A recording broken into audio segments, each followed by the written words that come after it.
Yo everybody, how we doing? It's Spencer here. Now, I don't know how this video is going to be used in placement of the next videos, and I'm not returning to sort of doing the sort of one-shot unedited system of things, but I guess just off the back foot of, there we go, that's done nothing. I guess off the back foot of like the charity shop experience, I wanted to come here and use this video as like a post charity shop experience. What I think I learned about myself doing it, despite it being a few days, but what it really taught me about what I need to know in order to make this like a good system of approach. So for those that haven't seen, or for those that don't have TikTok or follow any parts of this and you just hear randomly, the other couple of days I did a mini micro tour of UK charity shops, and by tour I use that loosely. It just meant each day I was going to different places, but my intention and goal was difficult. My own outline was a blur,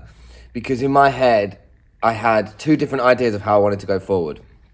One idea was to move forward with the £10 budget per day, going through as a YouTube purely like narrative, and then on TikTok my goal, like with the shorter social media posts, was to just create small little funny quirky entertainment style. I keep doing that just because whenever I use entertainment or use certain words, I always do that because I think that's for somebody else to call it entertainment rather than me.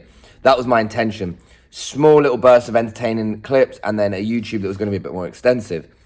What I learned about this is that outside of the shell of like the actual being in a place, so say for example going to a place and then like distributing yourself within those charity shops and figuring out like, okay, these two are going to be the YouTube clips, these two are going to be this. I had no structure and approach, and the videos realistically play out what happens when you have no plan. And someone like me, who's really erratic and scatty with like his approach, sort of like goes forward with them sort of things. I'm just make sure this video's uploading. And what I learned about that is that I just need a better plan and structure in order to execute these things better. So, you know, when I go to like my own village, right, like Loughborough, I'll go up the road. I know where all the charity shops are. I don't need to think about it. I can do it almost unconsciously. And if I wanted to devise a video within one, I could probably have that thought now while I'm making this video. And then all of a sudden I'm there making the idea. Went to all these different places. Did I find anything insane? Did I find anything that was incredible? Not really. And I don't think that was because that wasn't what I set my intention as. That's not what it was. What it really became is, this is what happens when there's no plan. I think that as an intention, that's what it really outlined more so. And I'm not disappointed by the trip. I actually think it was so eye-opening for my own self of like, I realised, guys, I do far too much. Like I realised like internally, I do far too much. Whether that's too much to try and please certain situations and make everything all right, or whether it's to just like do too much in terms of spreading the thinness of like the videos all the time, the YouTube, the TikTok, the auctions, you know, it made me realise I do too much. And I tried to adopt that process in something that hadn't got a plan. That's kind of just like the ceramic of like what the intention that I'd liked to have had versus what actually happened. Or in layman's terms, expectations versus reality, I think. Layman's terms, in just simpler, less wordy terms. But the charity shop experience, like, I know that one of the things I've been mentioning with the videos recently, or one of the sort of underlying narratives people think is, okay, Spencer's taken this journey through using charity shops to then not needing them as part of his business, and now he's going back as somebody who's representing the sustainable curiosity side. But now it like falls under this line of, are you becoming an activist as a result of this curiosity? And that's like one of those things where I've been questioning, like, do I want the curiosity of the activeness, or am I just doing it for the purpose of content? And I don't think that can be understood until I've actually done loads of it and like really felt connected with something. Like going to so many different charity shops every day, getting an understanding more so of like how the prices change in more affluent areas, how rougher areas have different items. But realistically, like, it's so hard to, it's just so hard to kind of like gauge in on one thing, because it wasn't one thing that I was doing. It was literally multiple things. So The biggest lesson I learned, or the biggest lesson I took from this in terms of like what I want to take from it, is that some sort of real stringent system would help the delivery of everything. And I think the delivery is the most important thing, because an idea starts in someone's mind, and what you see is the finished product of someone's thought that they had in their idea, like in their mind. So like my ideas weren't directly clear in my head, and they were quite foggy quite foggy beforehand. I just knew that it realistically, like the sort of epicenter of this was, I knew I needed to go and leave where I live at the moment and come back with a fresh perspective. And as a result, I wanted to integrate that into what I see as a window of opportunity with TikTok. The reason why I see it as a window of opportunity as well is because as TikTok grows, and it's a personal account that grows as a result, and it grows out of this epicenter of like the charity shops, I'm really helping myself build the sort of motivation and momentum to release a book and to release understood skills on what you can do, because now within this niche, there's a lot of people who are interested. And I did think this last night, actually. I thought I've got to keep reminding people of like, not reminding people of who I am, that's so cringe, but like, I've got to remind people of like where I've been, in that sense of, so they know that I'm not there at the charity shops because I need to be at the charity shops. I'm there at the charity shops because I want to support the movement of people continuing to be sustainable. Whether they're expensive or not is a different question that I've found within like the discovery of the content. But realistically, anybody that knows me knows that charity shops are something that I would promote as a byproduct of helping save things from landfill. That's the commercial way of helping save things from landfill. What I do with my business is a different version of saving items from landfill in a more corporate and understood way.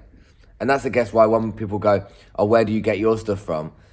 It's the reason why that question's offensive is because it's like people might assume that I go to a supplier and say, give me this stuff.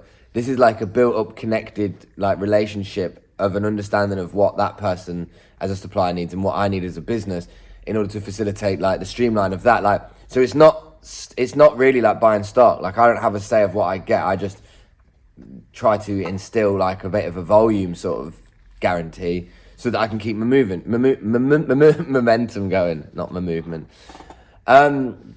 Yeah, sorry, this is going to just be like a raw, untouched clip just because I think it's going to be a little bit natural. I'm going to return to the daily vlogs, and I do think I'll return to them in daily attempts. One part of me really thought, what about doing one video a week and getting the best roundups of it? But I do think that the daily videos makes more sense, and it sits more in line with where I'm at and what I'm about. Like, there's enough stuff going on in the day. The momentum I'm trying to build, I need to maintain that momentum across all the platforms, figure out how to say momentum in a simple way. But yeah, things are good, and the experiment was really good. So like now I have, I think, how many videos? I've got like the best part of about 60, 62 videos from that experience so far, which would basically mean if I just posted 3 of them a day and didn't make any other type of content, I would have 3 weeks of figured out content that essentially, I don't know how relevant that would all be. One bit of like making social media content is there's that element of relevancy. Like realistically, I'm in like this point now until Friday, or whenever you see this, this is me. Anybody wants to know what a podcast would be like, guys, this is what it would be like. Me talking in this capacity. So the optimum thing to do with a lot of content is to work on like trend related stuff. So now with like, it's Monday morning, by the way, and I think you might be seeing this on like Thursday or Wednesday. I think it might be Wednesday, because I think today's going to be part 1 of the charity shops. Day 2 will be tomorrow. And then by tomorrow's filming will be for Thursday's video. Holy mackerels. Okay. The whole thing with content as well is like, I've made all this charity shop content that's got a relativity to people who are curious by charity shops, but the way to stay relevant within it is to pick on things that are trend related. So like right now, England being at the World Cups is still, no, England being in the Euros would be imperative for me to find some sort of England related charity shop content before Friday, before they get potentially knocked out and before it's not trending. So that's like another thought that sits within me of like how, you know, just things, I guess just like sitting and thinking. if you guys ever like the thought, because people have said before, like, we'd love to know a podcast. And I guess I feel like you guys that watch this might just like the way that my mind thinks. And you might get the fact that you're like, oh, he was talking about this and he's talking about that. Like, my mind does just flip very quickly.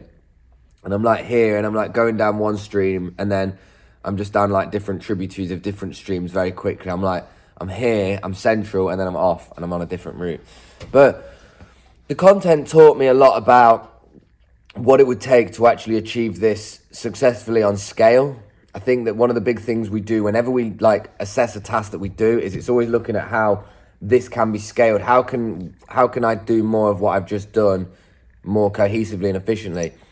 The realistic nature of what it would be either employing somebody to manage a whole route for me, or like having somebody as like a tour guide in each city that could simplify the process. Tell me, like, you know, I would want someone to be like, right, you've got 9 charity shops here. These 4 have got nice members of staff. These 2 play loud music. This one's a massive space. Because like with the information that's important for me is understanding like what people, like it'd be getting the information, from the people where it's like, okay, these are the things that need to be understood. Like, does the charity shop play music? What are the staff like? All these kind of things. Like, I guess this is a quite a nice time to talk to you about like the metric of how the charity shops work. So how I actually go about filming the stuff, because that's just like another nice little pause of it. So for those that have seen the TikToks, you'll get a better idea of like how the ends of it went. And for anybody who's curious, I would advise and recommend going and checking out just any of the charity shop content within the playlist that's on TikTok. Like, I've currently got, I think the best part of, A few questions. What's quality discounts? I think there's like 63, 64 videos, and I've still got another 60 to go. Also, I don't actually want to become the charity shop guy, so that's why I've done all that filming now so that I can place other bits and bobs in between it. That's what like one of the intentions is to kind of like make it make sense around it. But no, how do I actually film the charity shop videos? Like, what's the process? The main thing, right, is that with charity shop content, a lot of what you see on the internet will, for the most part, be somebody filming in the shop and then they'll be speaking over it afterwards. So they'll be doing all the clips, they'll be doing all this, and then all of a sudden you'll hear them go something like, you know, they'll start talking and they'll go, okay, so I just found this Kappa sweatshirt and it had this on it, and then I found this, and da-da-da-da. Now, when you're like doing the filming first and then you sort of speaking afterwards, you're able to kind of like speak so smoothly. You're allowed to use the right delivery of like sarcasm, cynicism, like honesty, like without that prejudgment of the fact that you're in a charity shop. I go into a charity shop quiet as anything, and if I look at someone on the rail and I go, Lee Cooper's £8, are you having a laugh? The woman that's there that can hear me has just heard me say that what she's put as a price is having a laugh. And a part of me thinks that that's actually a better thing to do, because at least then it's genuine. And if somebody like goes, why did you say that about the price? At least I could capture the video. But one of the things about the filming is it put me in a very difficult position. One of the most tiring things about the actual excursion is that when I'm doing each of these videos, all 60 of them, that are around about, they're actually longer than the ones I've been doing. They're between around 2 to 5 minutes each. And I did about 82 of them in total. So I did about 80 charity shops, 80 shops. I go in, I speak to the person, I make sure they feel comfortable. I had this conversation with Marge where I said, when I go into a charity shop, I'm a guy, I'm relatively tall, the way that I dress, the way that I present myself, it might be assumed I'm either a reseller or until you speak, nobody knows who you are, right? Until you say a word out loud, people don't know where your intentions are. So for me, going in and going, morning, my love, are you okay? Instantly, said this to Marge as well yesterday. You ever seen Harry Potter with when Hermione, Ron, and everyone goes into Gringotts and they blow that potion stuff on him, and he goes it's almost like anesthesia or something, goes into this relaxed state, and he's like, oh, it's fine. That's what saying hello to people at the charity shop does. It's common manners. You should do it anyway. But me doing it and filming it puts that pressure on me to make sure that I'm delivering on how I say it. As a result of doing that, it's always smoother being in the charity shop. It's almost like those people just relaxed with you being there. And that's what it is. It's about, for me, if I'm filming in a place that's a public space and it's maybe quite quiet, I have to feel comfortable doing it, because as a result, if I don't, I'm taking the shots, I'm feeling tight. Like, honestly, like my body's stiff and I'm exhausted because I've been tightening my body for so long, because I'm like, you know, I'm in a little rail, I'm going like this. Literally, I'm just here like this going, oh, look, that's that. And someone could be like 13 inches behind my head. And that obviously plays a big role into it. So one part of my like debacle was thinking, should I actually do a narrated sort of version of the video? Like, you guys that saw the UK tours, you will see the narrated versions. I really hope I got a lot of shots in for YouTube. I don't know how many. I think maybe like 5 or 6. So I really, like I say, without a plan, you kind of go to where you think. I went with more TikTok because for me, honestly, I was thinking, I'm starting to get headway with the views. If the headway on the views comes through, I'm getting momentum. If the momentum comes through there, it trickles down to everything else. YouTube's my underlying goal, and TikTok is almost like the way that's going to help that be a reality. You look at the hashtag effect. He was massive on TikTok, and now he's blown up on YouTube because of how much of a presence he had on TikTok, not because of the presence he had on YouTube. He was doing YouTube for like 5 years, maybe. No, he's actually been doing YouTube for like 10 years, and he got absolutely like nowhere in the first like 6, 7 years. Started TikTok, blew up, converted from there. He's a different case in a sense where, like, he's one of them very unique people on social media. Again, a very much don't care sort of person, and he's authentic. He's like, you know, he couldn't be more authentic. That's why all different types of people like his content. If you'll notice, like, it's not just lads that like his content. It is other people, because he is an authentic person, and that's what does drive it home. But so in the YouTube videos, like, I know the content's going to be long. I know that it's going to be 2 parts. I've not put it together yet, but I know before I have, there's like 160 clips on on my phone. Like, I really hope that I've got at least like 3 hours of the content that you can see. But either way, like, this was like one little take into the experience, and now that I have like a big back. You know what? This is what's really hard about it, right? Let me just tell you this on the back foot of like the chaos that's in my mind, because this is just going to be one clip for day 3. And please, like it. If you get to this point, just like it, comment, and let me know. Like, sometimes these sort of videos are going to be a lot easier to just execute than capturing it all in a day. But when I like, say right now, if I'm like, I'm going to go to a new city, yeah? I'm going to go to Manchester today. In my head, I'm going to just go to Manchester. I'm just going to make YouTube content. I'll get there and I will see something so cool straight away that I'm like, it was so going to be received on TikTok. Like, I'll go and just do a video of something like yesterday, like this one. As soon as something becomes too expensive. Instantly, and it's like, and it had like 8,000 views in the first hour, and I'm just like, the 8,000 people distribute to other videos. As a result, like, that's how the YouTube grows and stuff. So the root of my point that I was mentioning there was like, I can't go to somewhere and have a closed mind and go, I'm just going to make a YouTube video here, because within the content creation mind of things, there's just always so much more to get. There's always so many more potentials, and I literally go into a situation going, what am I going to see that other people will want to see? That's how I think of it. Do I prefer what's my favorite content to make? Is the observer content.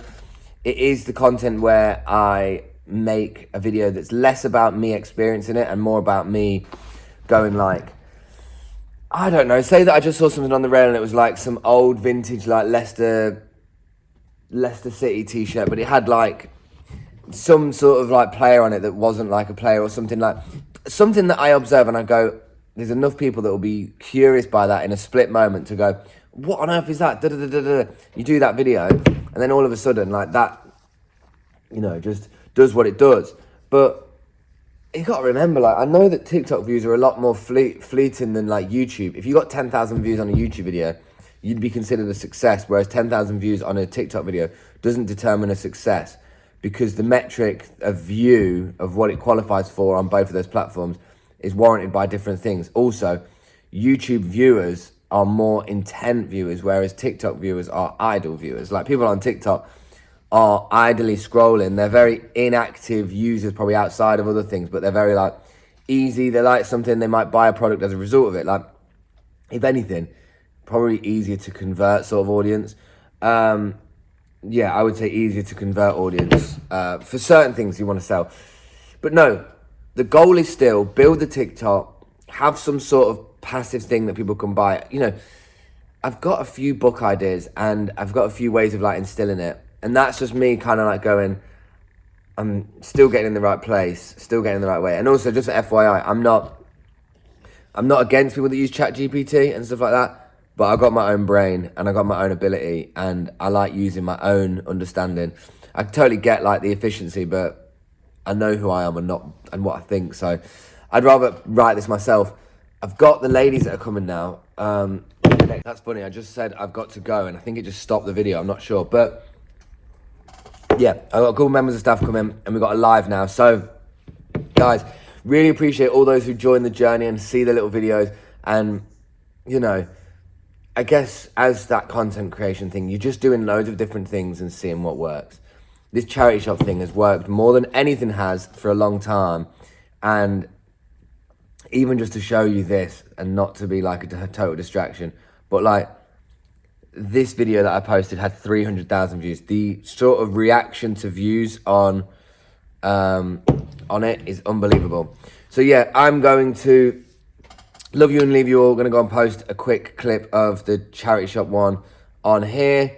And yeah, I wish you all well. Stay safe, stay sustainable, keep doing you, and I will keep doing me. And honestly, we'll be back doing the content, doing the bits. I've got to get ready now, basically, to do a live. So, woo, let's have it.